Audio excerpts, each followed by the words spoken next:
আসসালামু আলাইকুম। চলে আসলাম বনলতা। কি কারণে বনলতা আসলাম আপনাদেরকে একবার সরাসরি দেখাবো। আগে জিনিসটা নিয়ে আসেন, সবকিছুই নেওয়া শেষ। এখন এইটা যদি বাদ পড়ে তাহলে কেমন হয় বলেন? এত বড় একটা সারপ্রাইজ, এইটা তো নিতেই হবে।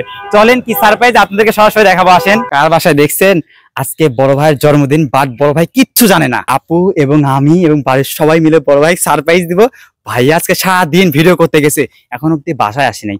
আপনারা খালি আসেন। আপু সবকিছু রেডি? হ্যাঁ হ্যাঁ সবকিছু রেডি। আচ্ছা, ভয় লাগতেছে, এই জন্মদিন পালন করতেছি, কিন্তু ভাই তো কাজ পাবি না নে।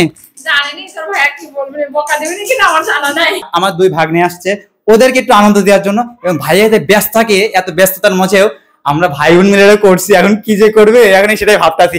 দর্শক এইখানে সব রেডি, ভাইয়া কিন্তু আসবে এখন, সবাই রেডি থাকুন। এদিকে তো আমারই ভয় লাগছে, ভাইয়াকে না জানিয়ে হঠাৎ করে এরকম ভাবে সারপ্রাইজ দিলে কেমন হবে। আসলে ভাইয়া কোন রকম ভাবে বুঝতেই পারে নাই যে আজকে আমরা ভাইয়াকে সারপ্রাইজ দিব। ভাইয়া তো হঠাৎ করে রুমে ঢুকেই চমকে গেছে। দেন আমি আর আমার আপু কালকে থেকে রেডি হয়েছিলাম যে ভাইয়াকে সারপ্রাইজটা দিব। তার জন্য গতকালকে আমি আর আমার আপু মিলে শহর থেকে ভাইয়ার জন্য কয়েকটা জিনিসপত্র কিনে আনি। আপু ভাইয়ার জন্য দুটা টি শার্ট কিনে নিয়ে আসে সারপ্রাইজ দেওয়ার জন্য, যা দেখতে খুবই সুন্দর লাগছে।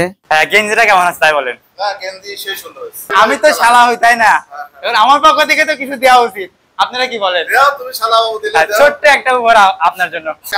হ্যাঁ, আগে দেখেন কি আছে, দেখেন তো। আমার পক্ষ থেকে ছোট একটা উপহার। পছন্দ হয়েছে ভাইয়া? আলহামদুলিল্লাহ।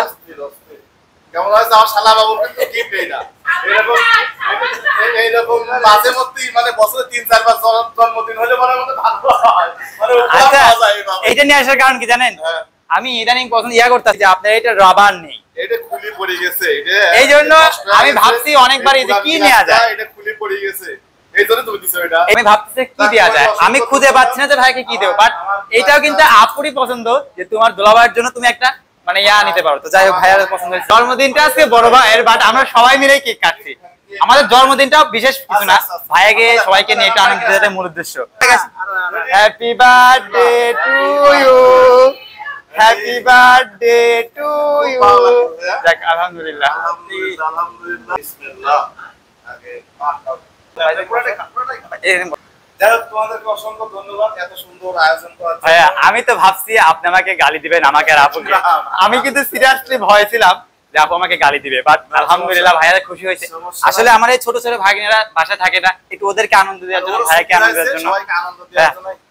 আলহামদুলিল্লাহ, এটা কিন্তু একটা আনন্দ মুহূর্ত। আলহামদুলিল্লাহ।